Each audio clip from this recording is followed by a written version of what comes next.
তো বন্ধুরা, পশ্চিমবঙ্গে শুরু হলো এসআইআর প্রক্রিয়া অর্থাৎ ভোটার কার্ড ভেরিফিকেশন প্রক্রিয়া। 4 তারিখ থেকে আপনার বুথের বিএলও বাড়ি বাড়ি গিয়ে প্রত্যেক ভোটারকে 2টি করে এনিউমারেশন ফর্ম অর্থাৎ এই ফর্মটি দিবেন। আর এই ফর্মটি ফিল আপ না করলে ভোটার লিস্ট থেকে আপনার নাম কাটা যাবে। তো এই ফর্মটি আপনারা কিভাবে ফিল আপ করবেন, কোন কোন ঘরে কি কি লিখতে হবে, কি কি ডকুমেন্টস লাগবে, কাদের কোনো ডকুমেন্টস লাগবে না, কাদের কোনো কাগজপত্র লাগবে না, সবকিছু আমরা জানবো এই ভিডিওতে। তার আগে আপনি এই ভিডিওটি কোন জেলার কোন ব্লক থেকে দেখছেন কমেন্টে জানিয়ে দিবেন। তো বন্ধুরা, 4 নভেম্বর থেকে এই ফর্মটি প্রত্যেক ভোটারকে দেওয়া হবে, 2টি করে দেওয়া হবে। একটা ফর্ম ভোটার নিজের কাছে রাখবেন এবং আরেকটি ফর্ম আপনার বুথের বিএলও কে দিয়ে দিবেন। তো এই 2টি ফর্ম কিভাবে ফিল আপ করবেন আমরা দেখে নেব। ফর্মের প্রথমে লেখা থাকবে এনিউমারেশন ফর্ম, তারপর লেখা থাকবে আপনার বুথের বিএলওর নাম এবং তার মোবাইল নম্বর এখানে আগে থেকে প্রিন্ট করা থাকবে, এবং নিচের ঘরগুলিতে ভোটারের নাম, তার সঙ্গে তার ভোটার কার্ডের নম্বর, ঠিকানা এই ঘরটায় লেখা থাকবে। পরের ঘরে সেই ভোটারের সিরিয়াল নম্বর, তার সঙ্গে তার পার্ট নম্বর অর্থাৎ অংশ নম্বর, পাশাপাশি বিধানসভা লোকসভার নাম, তার সঙ্গে রাজ্যের নামটাও আগে থেকে এই ঘরটায় লেখা থাকবে। পরের ঘরে থাকবে কিউআর কোড, এখানে একটা কিউআর কোড থাকবে, এবং তারপরের ঘরে থাকবে আপনার ভোটার কার্ডে আপনার যে ফটো রয়েছে সেই ফটোটা কিন্তু এখানে আগে থেকেই প্রিন্ট করা থাকবে। আর লাস্টের ঘরটা কিন্তু ফাঁকা থাকবে। এই লাস্টের ঘরটাই আপনাকে কিন্তু ফিল আপ করতে হবে। এখানে আপনার পেস্ট কারেন্ট ফটো অর্থাৎ আপনার এখনকার যে ফটো রয়েছে রঙিন ফটো, এখানে কিন্তু পাসপোর্ট সাইজের ফটো এখানে আপনাদের সার্টি দিতে হবে। 2টো ফটো লাগবে, যেহেতু 2টো ফর্ম দেওয়া হবে, 2টো একই ফর্ম দেওয়া হবে। 2টি ফর্মেরই ঠিক এই জায়গাতে একটা একটা করে ফটো আপনাকে সার্টি দিতে হবে। একটি ফর্ম নিজের কাছে রাখবেন, আরেকটি ফর্ম বিএলও কে দেবেন। তো এই জায়গাতে রঙিন ফটো দিয়ে দিবেন।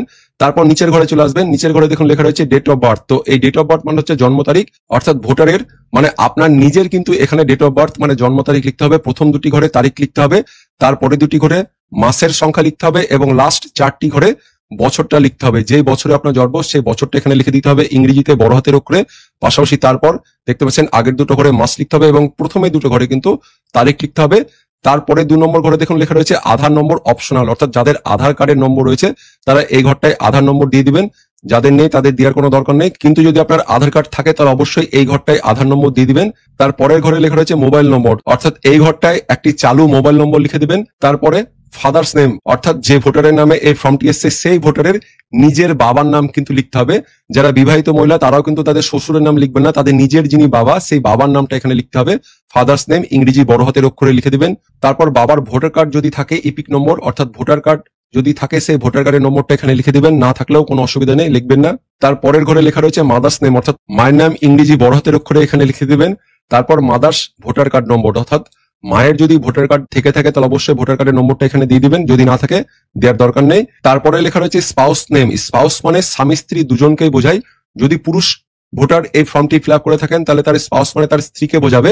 বিবাহিত হয়ে থাকলে এখানে কিন্তু একজন পুরুষ যদি ভোটার হয়ে থাকে তাহলে তার স্ত্রীর নাম এই ঘরটায় বসবে, এবং তারপরের ঘরে সেই স্ত্রীর যদি ভোটার কার্ড থাকে সেই ভোটার কার্ডটা দিয়ে দিবেন। পাশাপাশি যদি এই ফর্মটি একজন মহিলার ভোটারে যদি হয়ে থাকেন তাহলে এখানে স্পাউস মানে তার স্বামীর নামটা কিন্তু দিবেন, আর স্বামীর ভোটার কার্ড যদি হয়ে থাকে সেই ভোটার কার্ডের নম্বরটা দিবেন। যারা বিবাহিত নন তারা এই 2টো ঘর কিন্তু একদমই ফাঁকা রাখবেন। শুধুমাত্র বিবাহিত যারা তারাই এই 2টি ঘর ফিল আপ করবেন। তারপরে দেখুন সব থেকে ভাইটাল ব্যাপার রয়েছে, 2002 সালে যাদের নিজের নাম রয়েছে তারা কিন্তু এই ঘরটা ফিল আপ করবেন, আর 2002 সালে যাদের বাবা বা মায়ের নাম রয়েছে তারা কিন্তু এই দিকের ঘরটা ফিল আপ করবেন।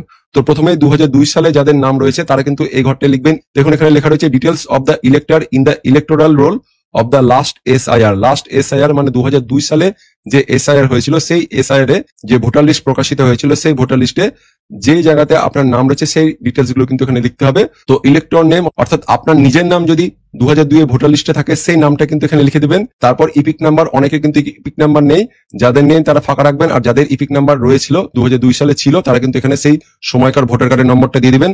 তারপর রিলেটিভ নেম, আপনার সঙ্গে সম্পর্কিত যিনি ছিলেন যে ব্যক্তি সেই ব্যক্তির নামটা এখানে দিয়ে দিবেন। তারপরে তার সঙ্গে আপনার কি সম্পর্ক ছিল সেটা কিন্তু এখানে লিখে দিতে হবে, এবং তারপরে ডিস্ট্রিক্ট জেলার নাম লিখবেন, তারপরে স্টেট রাজ্যের নাম লিখবেন, এবং সেই সময়কার বিধানসভার নামটা লিখবেন, বিধানসভার নাম্বারটা দিয়ে দিবেন, তার সঙ্গে তার অংশ নম্বর কত ছিল সেটা লিখবেন, এবং এসআর মানে সিরিয়াল নম্বর কত ছিল সেই সিরিয়াল নম্বরটা দিয়ে দিবেন। আপনাদের 2002 সালের লিস্টটা কেমন থাকবে সেটা একটু দেখিয়ে দিই। তো দেখুন এখানে 2002 সালের এটা ভোটার লিস্ট, এখানে বিধানসভার নাম এবং তার নম্বরটা দিয়ে থাকবে, ওপরে আপনাদের অংশ নম্বর অর্থাৎ পার্ট নম্বর তার নম্বরটা দিয়ে থাকবে, এবং বাম দিকে দেখুন এই যে 1 2 3 4 5 6 এভাবে কিন্তু রানিং থাকবে, এটাই হচ্ছে আপনার সেই সিরিয়াল নম্বর। তো এই বিধানসভার নাম এবং নম্বরটা আপনাদের কিন্তু এখানে লিখতে হবে। এই যে এসি নাম্বার বিধানসভার নম্বরটা কিন্তু এখানে দিয়ে দিবেন, যেমন আমার ক্ষেত্রে এখানে কিন্তু 55 থাকবে। তারপর তার পার্ট নম্বর অর্থাৎ অংশ নম্বর, এটা হচ্ছে তার পার্ট নম্বর বা অংশ নম্বর 102, সেই নাম্বারটা কিন্তু এই ঘরে লিখতে হবে। তারপর SR অর্থাৎ সিরিয়াল নাম্বারটা কিন্তু আপনার এখান থেকে যেই ঘরের সাথে মিলবে, এই যে দেখতে পাচ্ছেন বাম দিকে 1 2 3 4 এইগুলো কিন্তু সিরিয়াল নাম্বার, এটাই কিন্তু আপনাদের এখানে কিন্তু লিখে দিতে হবে। এবং পাশাপাশি যেটা বলছিলাম, এই যে রিলেটিভ নেম এবং তার সঙ্গে সম্পর্ক, এটা কিন্তু দিয়ে রয়েছে। এই যে রিলেটিভের নেম, এখানে কিন্তু নামগুলো দিয়ে রয়েছে এবং পাশাপাশি তার সাথে সেই সম্পর্কটাও কিন্তু এখানে দিয়ে রয়েছে। পিতা, স্বামী, এখানে মাতা অনেকে থাকবে, তো এইভাবে কিন্তু সম্পর্কটা থাকবে, তার সঙ্গে তার নামটা থাকবে। এই সম্পূর্ণ দুইয়ের লিস্টটাই কিন্তু দেখে দেখে আপনাদের এই ডিটেলস গুলো কিন্তু ফিল আপ করতে হবে। এটা হচ্ছে যার নিজের নাম থাকবে 2002-এ, তাদের কিন্তু ঘরটা আমি বললাম। এবার ধরুন কোনো ছেলের বা কোনো মেয়ের কিন্তু তার নাম নেই, হয়তো তার বাবা মায়ের নাম রয়েছে, সেক্ষেত্রে কিন্তু তাদের এই দিকের ঘরটা কিন্তু ফিল আপ করতে হবে।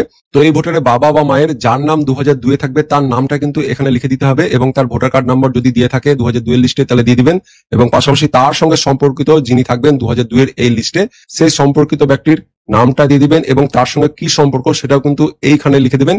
এই যে রিলেটিভের নাম অর্থাৎ সম্পর্কিত ব্যক্তির নাম, তার সঙ্গে কি সম্পর্ক সেটাও দিয়ে দিবেন এবং জেলার নাম, তারপরে রাজ্যের নাম, তার পাশাপাশি বিধানসভার নামটা এখানে লিখে দিবেন। ঠিক 2002-এ যেখানে থাকবে এই যে উপরতে বিধানসভার নামটা লিখে দেবেন এবং পাশাপাশি তারপর এখানে বিধানসভার সংখ্যাটাও দিয়ে দিবেন এবং তারপর পার্ট নাম্বার অর্থাৎ অংশ নম্বরটা দিয়ে দিবেন এবং শেষে সিরিয়াল নম্বর কততে রয়েছে সেই সিরিয়াল নম্বরটাও এখানে কিন্তু দিয়ে দিবেন। এবং তারপর পরবর্তীকালে নিচের দিকে দেখুন এখানে কিন্তু সিগনেচার অথবা left thumb impression of elector, অর্থাৎ যারা সই করতে পারবেন তারা সই করে দেবেন, আর যারা সই করতে পারবেন না তারা বাম হাতের বুড়ো আঙুলের টিপসাপ কিন্তু এখানে দিয়ে দিবেন। এবং নিচের দিকে দেখুন বিএলও's আন্ডারটেকিং, অর্থাৎ আপনার বুথের যিনি বিএলও থাকবেন সেই বিএলও কিন্তু এখানে কিন্তু সিগনেচার করতে হবে এবং বিএলওর সিগনেচার করবে দুটো ফর্মে সিগনেচার করবে। একটি ফর্ম কিন্তু আপনার কাছে জমা দেওয়া হবে এবং আরেকটি ফর্ম কিন্তু বিএলও নিজে নিয়ে দিবেন এবং বিএলও পরবর্তীকালে এই ফর্মটি বিএলও অ্যাপে কিন্তু আপলোড করবেন। তো এই ফর্মের সঙ্গে কি কি কাগজপত্র লাগবে, তো আপনাদের প্রথমে দেখে দিব এই ফর্মের সঙ্গে কাদের কোনো কাগজ লাগবে না, অর্থাৎ কাদের কিন্তু নথি লাগবে না, কোনো ডকুমেন্ট দেখাতে হবে না। তো এখানে যেটা বলা হচ্ছে 2002 বা 2003 সালের SI এর তালিকায় যাদের নাম রয়েছে তাদের কোনো নথি দেখাতে হবে না। পাশাপাশি বাবা বা মায়ের নাম থাকলেও সন্তানদেরও নথি দেখাতে হবে না, অর্থাৎ নিজের বা বাবা মায়ের যারই নাম 2002-এ থাকবে না কেন তাদেরই কোনো কিন্তু ডকুমেন্ট লাগবে না। আর যাদের 2002 বা 2003-এ কোনো নাম নেই, অর্থাৎ নিজের নামও নেই বাবা মায়ের নামও নেই, তাদের কিন্তু এবার ডকুমেন্ট লাগবে। কি কি ডকুমেন্ট লাগবে আমরা দেখে নেবো। মোট 12টা ডকুমেন্টের কথা বলা হয়েছে, তার মধ্যে কিন্তু আধার কার্ড শুধুমাত্র পরিচয়পত্র হিসেবে ধরা হবে, তার বেশি কিন্তু ধরা হবে না। মোটের উপর বলতে গেলে 11টা ডকুমেন্টই রয়েছে। কি কি ডকুমেন্ট আমরা একবার দেখে নেবো। তো 1 নম্বরে যেটা বলা হচ্ছে রাজ্য বা কেন্দ্র সরকারের কর্মচারী বা অবসরপ্রাপ্ত কর্মচারী হলে সেই পরিচয়পত্র লাগবে। 2 নম্বরে যেটা বলা হয়েছে 1987 সালের 1 জুলাইয়ের আগের কোনো পরিচয়পত্র, সার্টিফিকেট, ডকুমেন্ট যা কেন্দ্র বা রাজ্য সরকার দিয়েছে, ব্যাংক, পোস্ট অফিস, LIC-র নথিও গ্রাহ্য হবে। এটা কিন্তু থাকতে পারে, অনেক গ্রামবাসীর কাছে থাকতে পারে। 3 নম্বরে বলা রয়েছে জন্মের শংসাপত্র যদি কারোর থাকে সেটা কিন্তু দেওয়া যেতে পারে। 2002-এ যাদের নাম থাকবে না তারা কিন্তু বার্থ সার্টিফিকেট দিতে পারেন। 4 নম্বর ভারতের পাসপোর্ট যদি থাকে সেটা কিন্তু দিয়ে যাবে, অর্থাৎ যাদের 2002-এ নিজের নাম নেই বা বাবা মায়ের নাম কারোরই নাম নেই তাদের কিন্তু পাসপোর্ট দিতে হবে, এটা কিন্তু থাকতে পারে অনেকের কাছে, এটা দিয়ে যেতে পারে। 5 নম্বর স্বীকৃত বোর্ড অথবা বিশ্ববিদ্যালয়ের দেওয়া শিক্ষা সংক্রান্ত সার্টিফিকেট বা সংস্থাপত্র, মাধ্যমিকের সার্টিফিকেটও গ্রহণযোগ্য হবে। 6 নম্বর রাজ্যের দেওয়া পার্মানেন্ট রেসিডেন্স সার্টিফিকেট, এটা কিন্তু SD অথবা DM এর কাছ থেকে পাবেন। 7 নম্বরে যেটা বলা রয়েছে বনাঞ্চলে যারা থাকেন তাদের ক্ষেত্রে বনাধিকার শংসাপত্র, এটাও কিন্তু অনেকের কাছে নেই। 8 নম্বর রয়েছে OBC অথবা SC অথবা SC সার্টিফিকেট, কোনো কাস্টে হলে কাস্ট সার্টিফিকেট থাকবে, এটা কিন্তু অনেকের কাছে রয়েছে। SC সার্টিফিকেট বা OBC সার্টিফিকেট বা ST সার্টিফিকেট যাদের রয়েছেন তারা কিন্তু এটা দেখাতে পারলে আপনাদের ফর্মটা অ্যাপ্রুভ করা হবে। 9 নম্বরে রয়েছে জাতীয় নাগরিক পঞ্জি বা NRC যদি থাকে সেক্ষেত্রে আপনারা দিতে পারেন। 10 নম্বর রাজ্য সরকার বা স্থানীয় প্রশাসনের তৈরি ফ্যামিলি রেজিস্টার। 11 নম্বর সরকারের দেওয়া জমির নথি, বাড়ির নথি অথবা দলিল যদি থাকে বা পর্চা থাকে তাও কিন্তু আপনারা 2002 যদি আপনার নাম না থাকে তাহলে কিন্তু এই ফর্মের সঙ্গে দিতে পারবেন। এবং এই ফর্মটি ফিল আপ করার পর BLO কে কিন্তু আপনাদের এই ফর্মটি জমা দিতে হবে, একটি নিজের কাছে রাখবেন এবং অন্যটি BLO কে জমা দেবেন। তো আশা করি ফর্মটি কিভাবে ফিল আপ করবেন বুঝতে পেরেছেন। যদি এই সম্বন্ধে আপনাদের কোনো প্রশ্ন থাকে অবশ্যই কমেন্টে জানাবেন, পরবর্তীকালে অবশ্যই আপনাদের কমেন্টগুলোর উত্তর দেওয়ার আমি চেষ্টা করব।